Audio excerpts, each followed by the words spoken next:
Gabriel Garcia Marques e Os Funerais da Mamãe Grande para o vestibular da Unicamp. A intenção desse vídeo é facilitar a leitura desse livro, que é uma novidade no vestibular da Unicamp e inclusive nos vestibulares aqui do Brasil, porque normalmente não são utilizados livros em outro idioma.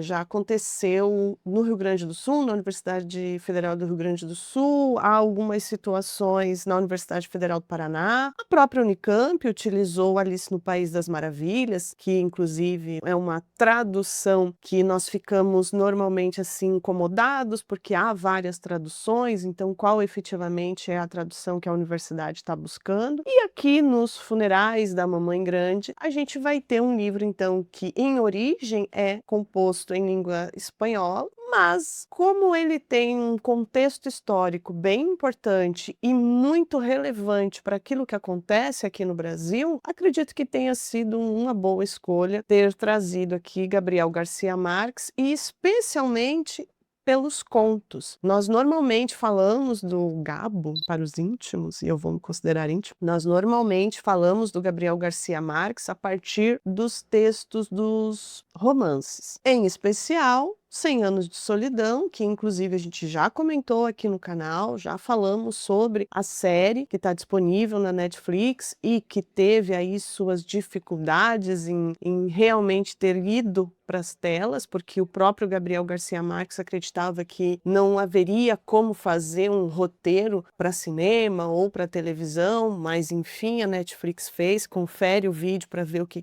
a gente pensa sobre o assunto. Mas normalmente quando a gente fala de Gabriel Garcia Marques, está sempre atrelado ao seu grande romance, que é Os 100 Anos de Solidão. Então, para a gente poder chegar em Os Funerais da Mamãe Grande, a gente precisa primeiro entender um pouco quem é essa figura, quem é o Gabriel Garcia Marques e qual é a sua relevância no cenário sul-americano, no cenário latino-americano, hispano-americano e, por que não dizer, mundial. Afinal de contas, estamos aqui em 2026 gravando este vídeo para o vestibular de 2027, mas nós estamos no início de 2026 e há poucos dias nós tivemos aqui a presença no Brasil de um cantor porto-riquenho que se coloca como um cantor de origem hispânica, né? O Benito, ou Bad Bunny, esteve aqui no Brasil, está fazendo shows por esses dias aqui no Brasil, teve um evento incrível que foi o Super Bowl, que eu particularmente não tenho a menor ideia quais eram os times que estavam jogando aquela partida, mas tudo bem. Ele fez um grande evento ali no intervalo dessa partida, marcando a sua origem, marcando a língua hispânica, marcando inclusive cenários, a casita, que para nós brasileiros não está muito distante, esses cenários não estão distantes da nossa realidade. A capa do disco dele, por exemplo,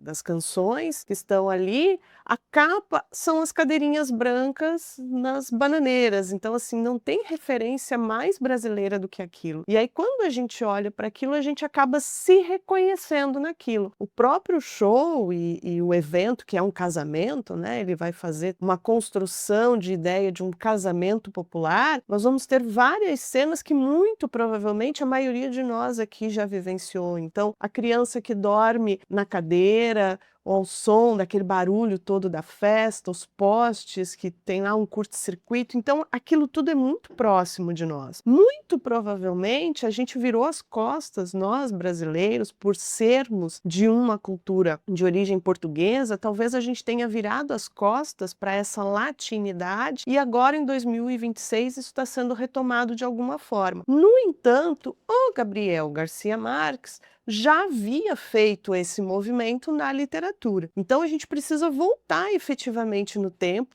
com os pés em 2026, olhando para toda essa questão da latinidade, mas pensar, Bad Bunny não é o primeiro a fazer isso, não é o primeiro a fazer esse movimento e conseguir ter esse resultado mundial. Garcia Marques também conseguiu isso. E como ele consegue isso? Primeiro a gente precisa localizá-lo no espaço. Então, Garcia Marques nasce em 1928 em Aracataca, na Colômbia. E lá, então, ele vai desenvolver os seus estudos. Ele é formado em jornalismo, vai ter aí como formação oficial acadêmico jornalismo. Então, ele é um escritor por formação, de formação ele é efetivamente um escritor. Mas ele realmente queria contar as histórias das pessoas que viviam ali por perto dele. Então, ele vai desenvolvendo seus escritos, vai escrevendo, inclusive os funerais. Esse livro vai apresentar aqui uma série de contos que é uma preparação para 100 anos de solidão, então a gente vai encontrar alguns elementos aqui que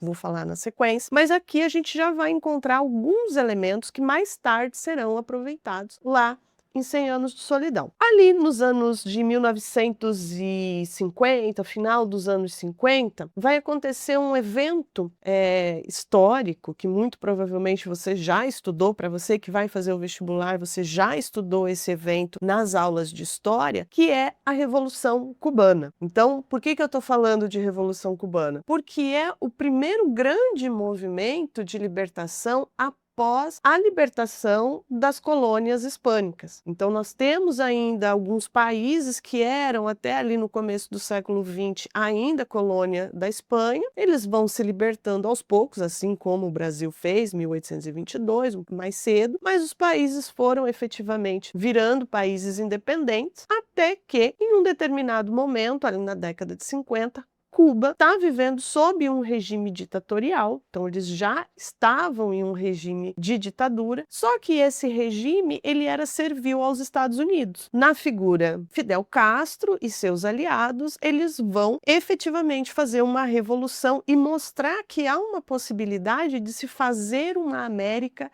livre do imperialismo estadunidense. Então, na década de 50, no final da década de 50, a gente está falando de 1959, o que acontece é que há uma esperança, há uma possibilidade de se fazer uma América diferente daquela América servil aos Estados Unidos. Pessoal, não é uma questão de pensar se está certo, se está errado, se deu certo, se não deu certo, vai para Cuba, vai para... Não é sobre isso. A gente compreender que naquele momento os países da América Latina viam possibilidade de fazer uma América Latina diferente. E o projeto parece muito animador. Então, o Gabriel Garcia Marques, inclusive, era muito amigo de Fidel Castro e depois de Che Guevara. Quando Che Guevara chega, né, ele é da Argentina, ele faz a caminhada dele por toda a América Latina até chegar em Cuba, e ele vai falando desse movimento revolucionário, desse movimento de dar vazão e dar valor àquilo que a América tem, e ele, enfim, então se junta a esse grupo, e esse movimento todo vai refletir especialmente na cultura. Então, os escritores, os escultores, os pintores, enfim, todo mundo estava muito envolvido nesse projeto de mostrar o que era a América Latina. E o Gabriel Garcia Marques não se furtou a isso. Estava escrevendo e, assim como outros escritores, estava fazendo muito sucesso. Se você pesquisar, você vai encontrar um movimento chamado Boom da América Latina. Então, foi o momento em que os livros publicados em espanhol, os livros publicados aqui na nossa região, passaram a dominar as listas dos mais vendidos no mundo inteiro. Não era um fenômeno mais regional, era algo que estava se espalhando pelo mundo. Então, esse movimento que a gente vê hoje da música do Bad Bunny já aconteceu na literatura. Então, nos anos 60, o Garcia Marques já era o escritor hispânico, depois de Cervantes, o escritor hispânico mais lido. No auge de sua carreira, quando ele vai ganhar lá em 1982 o Prêmio Nobel de Literatura, ele já é o maior escritor do século, lido no mundo inteiro no século. E do que ele vai falar nas suas obras? Em essência, ele vai falar de algo que é denominado realismo mágico. Para nós que somos brasileiros, especialmente os brasileiros das regiões do interior e talvez até dos grandes centros, talvez para nós não seja um realismo mágico, seja apenas um realismo. São cenas do nosso cotidiano que, de alguma maneira, podem criar um clima mágico. Então, aquilo que a gente vai ver muito bem apresentado lá na série 100 anos de solidão, mas especialmente dentro do livro, o embrião está aqui, em Os Funerais da Mamãe Grande. Este é o momento Se você chegou até aqui, não se esqueça de deixar o like, de se inscrever no canal, de compartilhar esse vídeo com quem vai fazer a prova da Unicamp e, óbvio, né, deixar aqui pra gente a sua participação sobre a leitura, o que você achou da leitura. Agora que eu vou falar do livro. Então tá certo. Vamos ao livro então, vamos entender o que a gente tem aqui nos funerais, o que são esses funerais, afinal de contas, o que é essa mamãe grande. Vamos lá. Primeiro a gente precisa levar em consideração que o Gabriel Garcia Marques, ele tem um compromisso com a América Latina. Então, os personagens dele estão diretamente associados às vivências que ele teve em sua infância. E se você aí forçar um pouquinho a tua cabeça, muito provavelmente você vai lembrar de alguma dessas situações em algum filme, em algum outro livro, enfim. Isso aqui perpassa o Brasil também. As situações que estão propostas aqui não necessariamente são iguais, mas elas estão propostas aqui no Brasil também. Então a gente vai ter esse compromisso com a América Latina. Outra questão muito importante é a gente pensar no exagero. Só que é o exagero não simplesmente hipérbole, só por colocar ali, por exemplo, a mamãe grande aqui, ela realmente é imensa, ela é enorme. Usar essa expressão mamãe grande e mostrar o quanto ela é grande, ela é uma figura retórica, metafórica, para te mostrar a grandiosidade, por exemplo, do poder, da ausência, da culpa. Tudo que é colocado em exagero aqui tem uma função dentro do texto, não está dentro do texto à toa. Outro aspecto que a gente precisa levar em consideração é esse lugar mítico que é Macondo. Macondo, uma cidade que ele vai usar depois em 100 Anos de Solidão, mas aqui ela já está descrita. Então, a cidade ela não está aqui como apenas um lugar figurativo. É espaço, mas também é personagem. E é um espaço mítico, em que situações extraordinárias, dentro do ordinário do dia, vão acontecer. Também a gente precisa ficar atento aos finais desses contos. Em especial, o fato de que Gabriel Garcia Marques não nos explica tudo, mas ele demonstra tudo. Então, é o entrelinhas. Você já ouviu falar do entrelinhas? O que está nas entrelinhas? O que está no implícito? Quais são as informações que ele não disse abertamente, não está ali textualmente dito, mas eu consegui pescar, isso aqui eu consegui perceber. Então você tem que ficar atento a estes finais. Por quê, meus queridos? Ele é um escritor que não vai duvidar da tua inteligência. Se ele te deu uma pista no começo do conto, muito provavelmente essa pista vai ser utilizada depois para o desfecho. E você sim vai reconhecer. Se fizer uma leitura atenta, deixando o celular de lado, fazendo as marcações, prestando atenção àquilo que ele está te mostrando, com certeza o final não vai ficar em aberto, você vai entender. Então, num primeiro momento, pode parecer que é um final em aberto, mas na verdade não é. Vamos aos contos então. O primeiro é um dos contos daqui desta lista, é dos que eu mais gosto. Chama-se A Sesta da Terça-feira. O que é a sesta? A sesta é aquele soninho da tarde, pós-almoço. Levem em consideração que nós estamos na América Latina, um calor terrível, então depois do almoço ninguém trabalha, né? Só vai se voltar a trabalhar depois das 3, 4 horas da tarde. Então tudo fecha, tudo para que as pessoas possam fazer esse descanso ali do começo da tarde.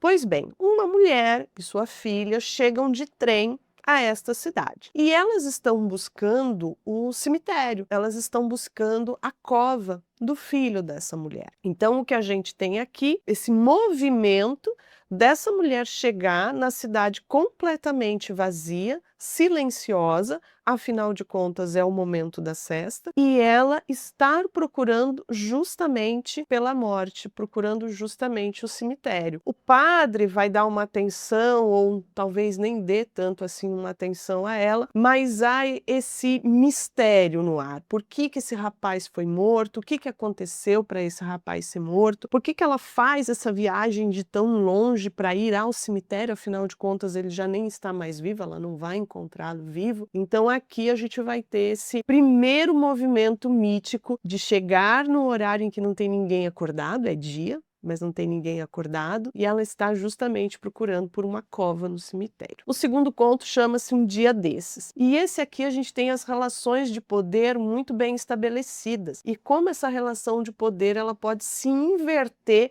dependendo do teu conhecimento, dependendo daquilo que você sabe. Então, o que que a gente vai ter aqui? A gente vai ter um dentista e a gente vai ter o alcaide. O alcaide é o governador ali da região, o representante político da região. E ele é uma pessoa extremamente autoritária, violenta, eles vão descrevendo ali como é a relação dele com os moradores da cidade. Só que esta criatura está com o dente inflamado e esta criatura agora está completamente acuado. Então imagine, é o grande chefe poderoso da cidade que está nas mãos do dentista. E aqui a tensão, ela é no limite, a gente chega a sentir a dor de dente dessa criatura. E o dentista então vai negociar agora, porque quem é que tem o poder agora? Quem é que manipula as ferramentas agora? Quem é a pessoa capaz de lhe tirar a dor? Inclusive, ele vai sugerir aqui que a situação está tão complicada que talvez a gente tenha que fazer a extração sem anestesia. Imagine o movimento de vingança, a cidade inteira está sendo vingada pelas mãos do dentista. Então, é uma relação de tensão o tempo inteiro em que esse poder ele está sendo não digo nem manipulado, mas há ali um puxar a corda entre um e outro, e é óbvio que quem está com o poder agora na mão ali é o dentista e não vai sobrar para ninguém. Certo? O terceiro conto é um que é muito engraçado, inclusive eu acho ele bem engraçado. Em alguns momentos a gente se pega pensando, né, isso não tem como ter um final feliz, porque o personagem principal aqui, ele tá enrascado. E o título do conto, ele é maravilhoso também, Nesta Terra Não Há Ladrões. Então, como é uma cidade pequena, todo mundo se conhece, é impossível que haja um ladrão naquela cidade, porque todo mundo sabe quem é filho de quem, de onde veio, para onde vai, então assim, não há estranhos, não há estrangeiros. E esse rapaz, então, que é o Damaso, ou Damaso, vai roubar as bolas de bilhar de um boteco, ali de uma vendinha que tem uma mesa de bilhar, de sinuca, e ele então, na calada da noite, vai roubar essas bolas de bilhar e ele não sabe o que fazer com isso, porque aquele ali era o espaço de diversão da cidade. Então, no momento em que aquilo foi roubado, tá escondido, inclusive, ele leva para casa, a mulher tá grávida, a mulher, inclusive, é bem mais velha que ele é um garoto jovem, tem 20 anos, ela fica apavorada com aquilo, o que que você vai fazer com isso agora? Ah, eu vou vender, vai vender para quem, rapaz? Todo mundo te conhece, todo mundo sabe que foi roubado. Então ele vai ficar naquela tensão de culpa praticamente o conto inteiro. É pra gente pensar no peso da culpa, é pra gente pensar também nessa construção de como o crime acontece e como essa culpa vai moldar todas as ações desse personagem, inclusive na sua relação com a esposa, e ainda nessa terra não há ladrões, todos se conhecem, então ele está ali numa situação de enrascada. A saída, no final, inclusive, eu acho que é uma das saídas assim, quase que trapalhônicas, para quem puder imaginar algo assim bem fora da realidade, é uma saída que ele vai encontrar para resolver a situação. No conto 4, a gente tem a prodigiosa tarde de Baltazar. E aqui o livro ele começa a tratar de assuntos mais caros para as questões sociais. O que que significa isso? O personagem principal, ele é um artista, ele é um artesão, e ele constrói uma gaiola, para quem é do interior, de novo, né, a ideia de ter um passarinho na gaiola, de ter as gaiolas nas varandas, né? Ele vai então construir a gaiola mais bonita que ele já produziu e fica um trabalho excelente, belíssimo, e ele vai levar essa gaiola então para um coronel ali, um caudilho, alguém que manda ali na cidade, que tem muito dinheiro, só que o pai do garoto não vai querer pagar, começa a pôr valor, começa a botar preço na arte, no conhecimento do outro. Então, de novo, a gente vai ter essa tensão social, mas é uma tensão social ligada à arte. Quem é que bota valor no meu trabalho, num trabalho artístico? Será que não é o artista que tem que colocar quanto vale a sua obra de arte? E aqui o desfecho também é um desfecho muito bonito. No conto quinto, a gente vai ter a viúva Montiel. E a viúva Montiel, inclusive ela nem tem nome, né, porque ela é viúva do Montiel, então a gente já começa com o marido dela morrendo, as pessoas meio que não dando muita bola, porque ele também era uma pessoa que cometia alguns crimes, tinha também os gestos de violência, afinal de contas ele era uma pessoa que tinha um poder na cidade. E o que acaba acontecendo aqui é um isolamento dessa mulher. Então, assim, nem os filhos vêm para o velório, para o funeral, a casa vai ficando abandonada. Padre, a gente tem a figura do padre que aparece várias vezes aqui, mas até o padre já está dizendo para ela assim: olha só, você sabia que ele cometia essas atrocidades, não há por que cobrar das pessoas que elas tenham algum sentimento por você agora, porque afinal de contas você foi conivente com ele, você aceitava isso, era ridicularizada de alguma maneira, porque estava sempre à sombra deste marido, tá? Então, ela sabia das maldades do marido, sabia das situações que estavam equivocadas e não fazia nada. Então, que moral ela teria para cobrar agora que as pessoas então ficassem ao lado dela? Só que é um conto que vai tratar desta solidão, então a gente também se apieda dela. Ao longo da narrativa a gente vai ficando com pena dela. Tá, tudo bem, ela sabia, mas poxa, coitada, agora ela tá sozinha, nem os filhos, a casa vai escurecendo, a casa vai se fechando, é como se ela fosse se enterrando, se acabando dentro da casa. O conto 6, um dia depois do sábado, aqui a gente vai ter realmente aqui um realismo mágico, e aqui a gente vai ter um diálogo com uma passagem bíblica, que é a passagem do judeu errante. O que acontece aqui é um conto um pouco mais longo, inclusive, nesse conto tá tão calor, mas tão calor na cidade, que os pássaros, eles estão morrendo, os pássaros, eles caem mortos. E eles, para tentar se salvar do calor que tá fustigado lá fora, eles vão começar a invadir as casas. Então eles invadem as casas, eles entram, as janelas estão abertas, e eles entram nas casas e eles morrem dentro das casas das pessoas. E não é apenas um ou outro pássaro, vários, assim, tá saindo do controle, as pessoas estão fechando as janelas e os pássaros estão batendo e caindo mortos nessas janelas. Então a situação ela tá escalando de uma forma assustadora e o calor tá pegando. O que acontece aqui é que o padre viu o diabo 3 vezes. Então, pela lenda do judeu errante, algo de muito ruim vai acontecer à cidade. Há uma pulsão de morte que está chegando na cidade. Ninguém sabe muito bem o que isso representa, mas essa figura do judeu errante aqui, que é o que o padre diz que viu, né? Ele viu o diabo 3 vezes. Então, essa figura já está mostrando aqui que vai haver um ponto de virada. A gente ainda vai ter o conto As Rosas Artificiais. Nesse conto, a gente vai ter uma avó que é cega, mas ao mesmo tempo essa avó que é cega é a única que vê as situações, é a única que consegue perceber, reconhecer o mundo à sua volta. Ela é a cega, mas é a que mais enxerga, e enxerga inclusive aquilo que a própria pessoa está sentindo, mas não consegue reconhecer. Então é um conto sobre as percepções, sobre as sensações e como isso pode ser mascarado, inclusive como a gente finge ver as coisas, ou inclusive está vendo e finge não ver. O conto que dá título a essa coletânea, que é Os Funerais da Mamãe Grande, é justamente sobre a morte dessa mamãe grande. Essa mamãe grande efetivamente é a mãe da cidade, ela que é a responsável pela cidade, todo mundo beija a mão dela, e quando ela morre, o Papa vem ao funeral. Então o mundo para porque ela morreu. O conto ele está todo escrito, inclusive em listas. O Gabriel Garcia Marques ele faz uma sequência de listas, e isso tudo para mostrar efetivamente o exagero, a hipérbole, esse movimento grandioso. Então tudo era grande, as joias eram grandes, ela tinha uma quantidade de joias muito grande, a quantidade de afilhados, ela não teve filhos, mas ela teve afilhados, todo mundo levava os filhos para serem afilhados dela, para terem a proteção dela. Os grandes governantes, o presidente, embaixadores de outros países, todo mundo vem para esse funeral. Então há uma